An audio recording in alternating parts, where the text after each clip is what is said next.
What's up, YouTube? I'm Guy, and today I am finally bringing to review the Steinhart Ocean 1.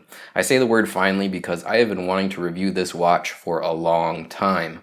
I have tried in the past to reach out to Steinhart and requested to find out if they have any review samples available to send out, and largely I went ignored, but after my third or fourth try of reaching out to them, they finally responded with an email that basically said they get this question almost on a daily basis and they're not interested in participating in supplying sample watches for review to us guys on YouTube. So, a little disappointed in that, but I have a viewer that has sent me a number of watches in the past, and he suggested that he loan me his Steinhart Ocean 1, and I got it in last week. I've spent a little bit of time with it, and, you know, the short answer that you're probably wondering is it a good watch? Yeah, absolutely. It is, frankly, outstanding.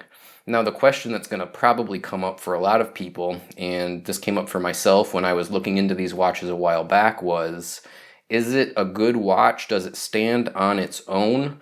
Or is it simply a Rolex Submariner Homage? Well, it's most certainly a Rolex Submariner Homage, and we jump over to the tabletop portion of this review. I'll set it side by side with my Submariner so that we can look at some of those similarities and differences up close. But it's also a watch that stands on its own. It's very high quality at the price point of roughly $400, 400 US dollars.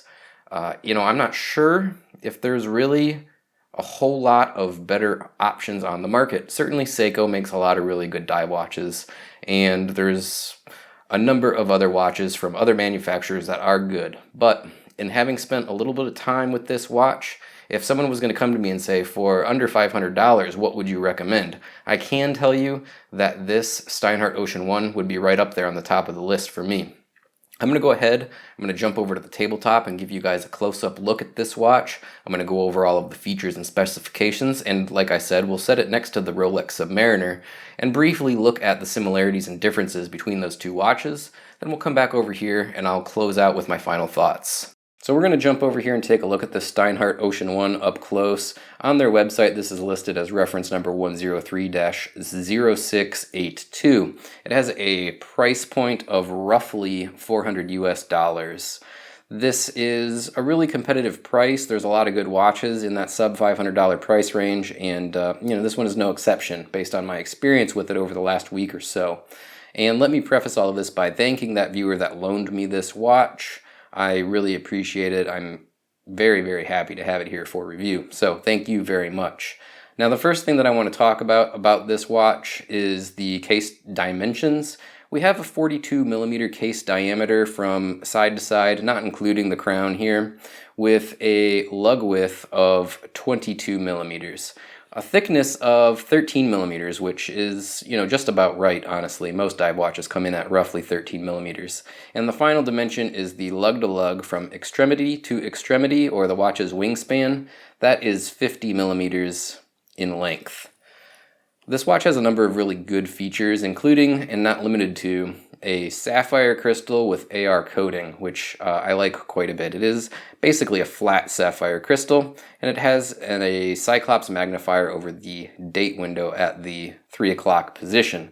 This, of course, does have an aluminum green bezel here, and the case itself is made of 316L stainless steel. It's very nicely done, with a screw-down case back on the back side, with the kind of, seahorse engraved logo motif on the backside, which looks quite nice. The watch does have a screw-down crown that is signed with the Steinhart logo, if I can catch it without too much glare there. And it's a nice screw-down crown. It helps reinforce this watch's 300 meters of water resistance. It has a black dial, which features C1 Super Luminova Lume, and a Mercedes Rolex style handset, which has the same lume. We'll bring in a lume shot here in a little while so you can see that. I'll probably set it side by side with the actual Rolex and their Chromolite lume and compare those. Last thing to mention about this watch is the stainless steel bracelet. It's a very decent quality stainless steel bracelet. It has a clasp system that features a fold-over safety latch and the Steinhart logo. We'll talk about this bracelet in more detail here in a few minutes. The last thing to touch on as far as specs and features on this watch is the movement. This uses an ETA movement, the 2824-2. ETA 2824-2 movements come in 4 different grades or tiers. There's the standard, the elabor, the top, and the chronometer. This is the second tier movement, the elabor. That movement is adjusted to 3 positions to be plus or minus 20 seconds per day in accuracy. The movement itself is a 25 joule movement. It runs at 28,800 vibrations or beats per hour. It has a 38-hour power reserve, and of course, it is hand winding and hacking. The first thing that I want to look at closely here on this watch is the case. The case has a mixture of both brushed and polished surfaces. The tops of the lugs or the case are a really nice brushed finish, and you can kind of see the grain of the brushing there. Matches up nicely with the end links and the bracelet. On the flanks of the case, we have a pretty decent high polished surface, both flanks, both the left side and the right hand side. The polishing, as you can see there, reflecting my light, is it's quite good. It's quite a high, almost mirror polished finish. The dimensions of the case are maybe, I don't know, slightly a point of contention for me. 42 millimeters with a 50 millimeter lug to lug and 22 millimeters in lug width is a little bit on the large size. It's not bad, and for dive watches and chronographs, I typically will wear slightly bigger watches comfortably, but in general I prefer watches a little bit smaller.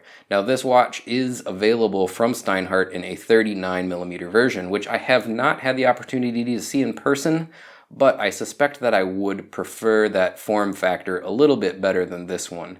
That said, again, this isn't oversized or, too big. It is pretty decent and very similar to competitive options such as the Seiko dive watches.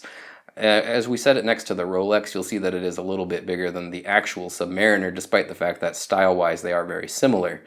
But yeah, that's, a very, very minor complaint. I think I would probably prefer the 39mm version if I had the option. We'll take a look at this bezel, and overall, it's a decent quality bezel. I wouldn't go so far as to say super high quality. The aluminum insert is nice in this particular example, which is, of course, pre-owned or used on loan from a viewer. Seems to be holding up pretty well. He's told me that he's taken this watch in the ocean and, subjected it to at least a little bit of use and abuse. And he said that it's run perfectly. So yeah, the bezel seems to be holding up despite the fact that it is an aluminum insert.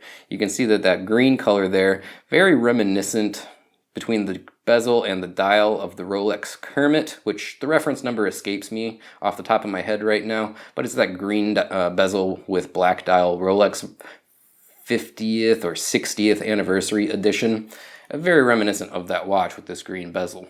Now the edge of the bezel, this coin edge texturing, it's not bad. It's not super aggressive, but it's also not slick. It's kind of right in the middle. If we could, award a scale of 1 to 10 for how aggressive the edge of a bezel is, this might be right in the middle at 5, whereas some Seiko bezels, they're not aggressive enough at all for me, and I find that the bezel on the Rolex, the edge of it is much more aggressive than this.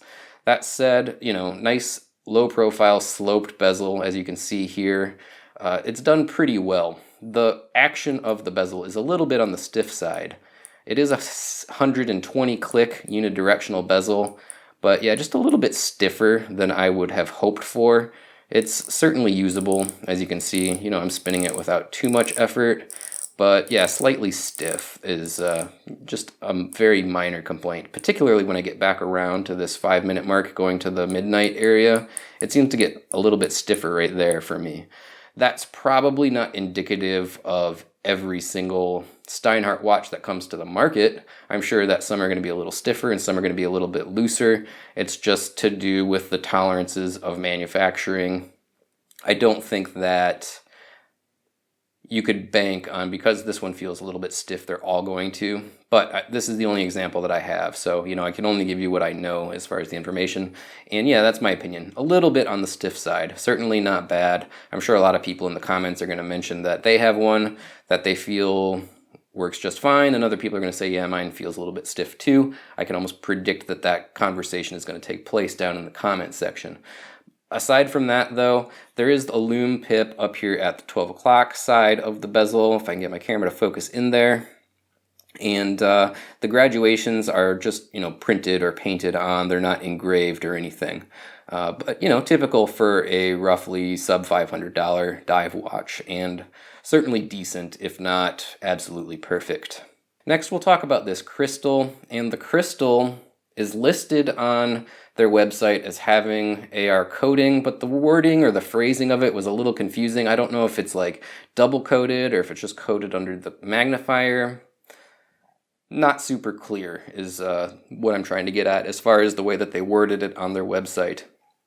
Based on looking at it here in my studio with the lights, it does seem like the whole crystal is coated with AR coating, at probably just the underside, because I'm not seeing any sort of, like a blue haze or a blue sheen to the crystal like you would see on double coated crystals.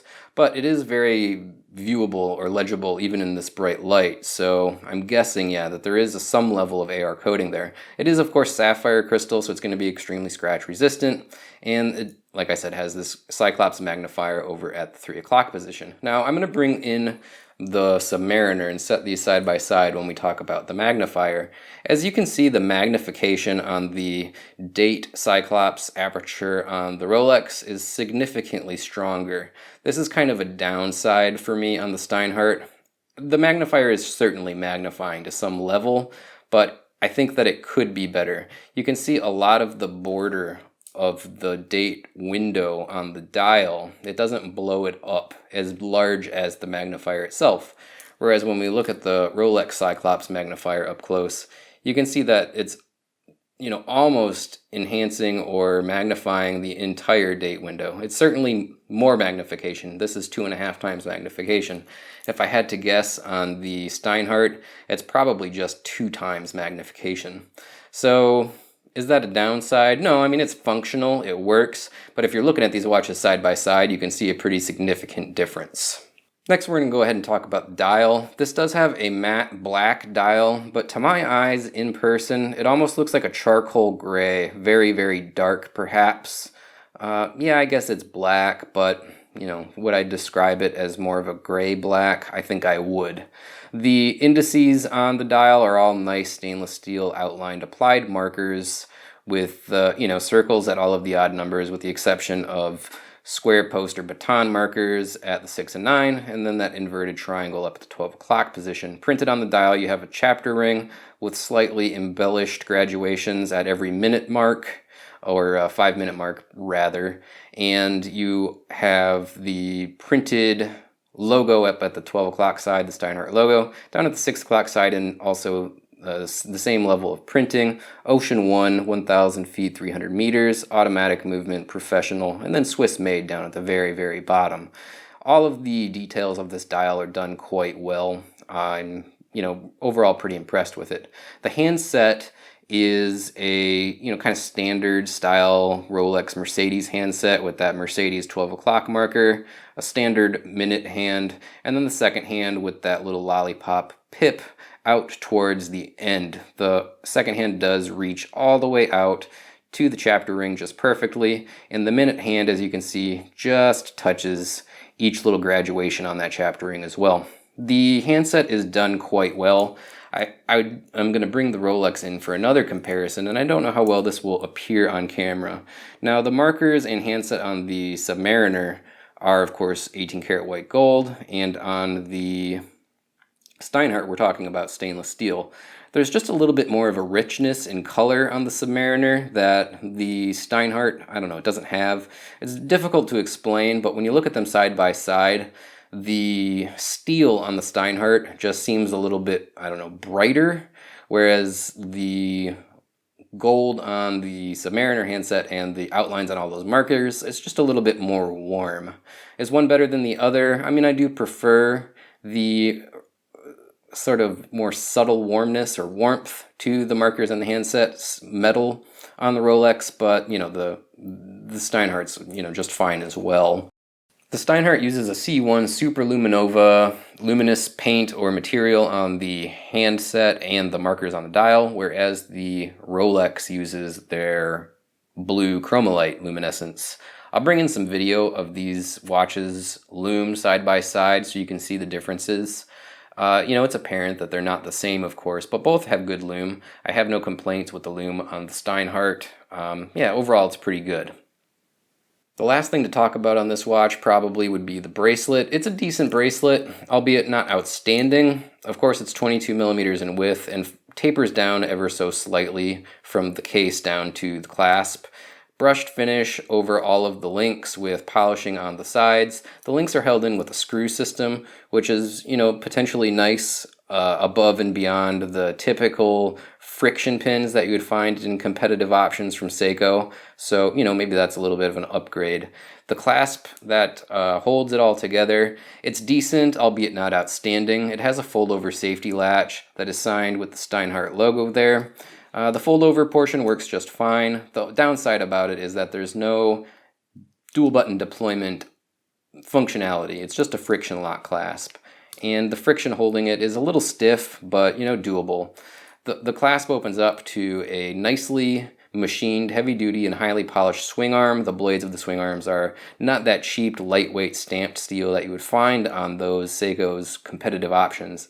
The buckle itself, or the clasp itself, nothing outstanding. The quality of the material, maybe a little bit better than you would find on similarly priced watches, but yeah, certainly not outstanding. It does have 4 micro adjustment holes, which is a nice touch, so you'll have plenty of sizing options. Along with that, you do have a half link here in the bracelet, which can be removed for an even greater level of, sizing versatility. I guess that's the word I'm looking for. So that's nice as well. You get that little extra half link. Overall, aside from these little highlights of polishing on the sides of the clasp, the entire presentation is a brushed finish, which again matches that finishing on the tops of the lugs on the case. Overall, again, a decent, albeit not outstanding bracelet, but at this price point, better than a lot of the competitive options that you might be considering. I did mention I would show you that screw-down case back with that, is that supposed to be like Poseidon or something? I'm not really up on my Greek or whatever mythologies, but you got that little seahorse with the guy with the trident there riding on it, engraved in the case back. It's a screw-down case back, in decent quality. It is a little bit, large. It stands up just a little bit. It's not perfectly flat, so it's going to preclude the watch from potentially riding as low to the wrist as you might like, but it's very subtle and typical of, dive watches in this size and price range, so nothing really, negative to say about it, just pointing that out. But otherwise, yeah, relatively typical for, dive watches in this $500 price range, and yeah, there it is. When we look at the Steinhart Ocean 1 and the Rolex Submariner side by side, it's very clear that you can see where the Steinhart gets its influences from. This is for sure an homage watch. There's no debating that. But a great watch in its own right. At $400, it's 20 times cheaper than the Rolex Submariner, and you really can't argue with that. It's a great quality watch at a fraction of the price of this Rolex. Now, does it stand up to the Rolex in terms of quality, of fit and finish, all the rest? No, it doesn't. The bezel on the Rolex is better. The crown action, it's a little bit better. The finishing work, it's all better. But for a person that doesn't want to put $8,000 into a Rolex, these Steinhart Ocean 1 watches are excellent alternatives. Now, size comparison, the Steinhart being 42 millimeters in case diameter and the Rolex being only 40 millimeters in case diameter, they don't look a whole lot different. Probably the biggest difference is the lug-to-lug from top to bottom. The Rolex comes in at 48 millimeters, so it doesn't want to wrap all the way around your wrist from the top of the bottom to the bottom of your wrist as much, and I do prefer that quite a bit. The overall diameter, though, in looking at it, yeah, it looks a little bit smaller. The Rolex does look a little bit smaller, even with that oversized super case. As you compare the lugs on these two watches, you can really see that the case on the Rolex is much bulkier. It's got a lot more meat on the bone here in the lug area. This Steinhart is probably more reminiscent of the previous 5-digit reference number Rolex Submariners than this new 6-digit reference number Submariners. But, the similarities are obvious and striking. Another really significant difference between these two watches is going to be the bracelet. The, oyster bracelet on the Rolex is, of course, legendary. It's an outstanding bracelet. You can see that there's quite a bit more taper in the Rolex bracelet than you find in the Steinhart bracelet. And of course, this is a 20mm lug width bracelet versus 22, but still strikingly different how much taper we have in each of these bracelets, you know, compared to each other. The huge difference is going to be in the clasp system. The Rolex clasp is outstanding. It's top notch. It has the glide lock system for easy, quick toolless adjustment. And, you know, there's really no comparison there. So you can see that there's a lot of more resources, research development, and ultimately money invested into the bracelet and clasp system on the Rolex. You know, that goes without saying. It's fantastic. It's outstanding. And heads and tails above, or heads and tails, no, head and shoulders above the bracelet on the Steinhart. Would I say I would prefer the Steinhart over the Rolex? No, of course not. And would I say that the Steinhart is an acceptable alternative to the Rolex? I mean, if you want, you know, quote unquote the best, and perhaps it's debatable on whether Rolex is really the best, but it is super high quality. Yeah, the Steinhart isn't quite there. But again, a fantastic alternative. If that's the style, if that's the look, if that's the feel you're going for, there's, you know, nothing to be ashamed about if you're going to go with this Steinhart Ocean 1. It's outstanding. I'm really impressed with it. That said, I will jump back over to the studio view and I'll close this review out with some of my final thoughts. All right, guys, be right back. So to go back and answer that original question, is this simply a Rolex Submariner Homage, or does it stand up on its own 2 feet as a unique and distinct piece? Well, of course, it's a Rolex Submariner Homage. You can look at them side by side and see there's a ton of similarities between them.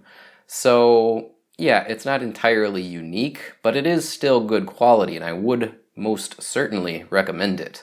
There's a lot of people out there that are of the opinion that you shouldn't buy, own, or wear homage watches. They think that if you can't afford the real thing, get something else that is unique and distinct, something that has a personality of its own.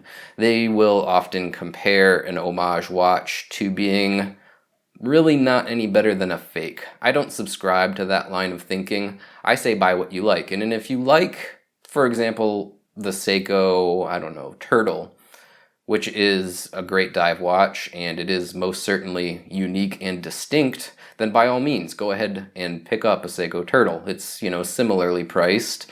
It's of similar quality. You know, there's no reason to not get that watch. But if you like this watch because you just like it, or because you like it in that it resembles a Submariner, and you don't want to put $8,000 plus or minus dollars into a Rolex, I can't hold that against you either. Again, get what you like, get what you enjoy, get what appeals to you. And if this watch appeals to you, then that's fantastic.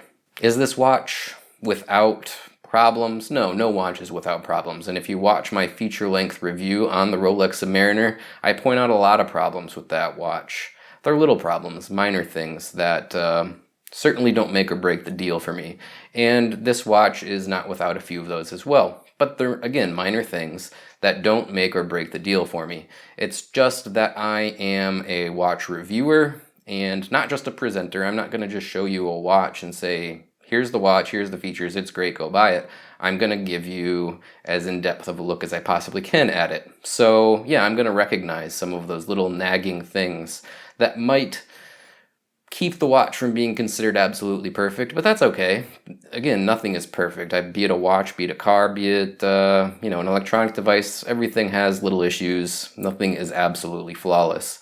So while, yeah, this watch isn't absolutely perfect, it is really great. It's high quality. I like it quite a bit, and I know a lot of other people do as well. It's, as I understand, sells very well. I see people posting pictures of their Steinharts on forums and Facebook groups all the time, Instagram, whatever. So yeah, it's not absolutely flawless, but it is really good. In closing, I'll leave you with this. The Steinhart Ocean 1 is a great watch. At the sub $500 price point, there's certainly not many better options that I can think of off the top of my head, and I would highly recommend it. I'm overall impressed with it, and I'm very pleased to have had the opportunity to check it out in person and to bring this review to YouTube. I hope you guys enjoyed it. I really appreciate you tuning in and checking out this video. As always, please like this video, and if you're not already subscribed to the channel, click that subscribe button. Down in the description or the notes below this video is a list of ways that you can help support my channel. If you'd like to go over to my social media accounts and join those, that would be very helpful. There's also links to my Patreon account and my Amazon affiliate account. If you shop on Amazon, by clicking on my affiliate link, I make a small commission, and that really helps me out. That really adds up. I appreciate all of you guys that use that.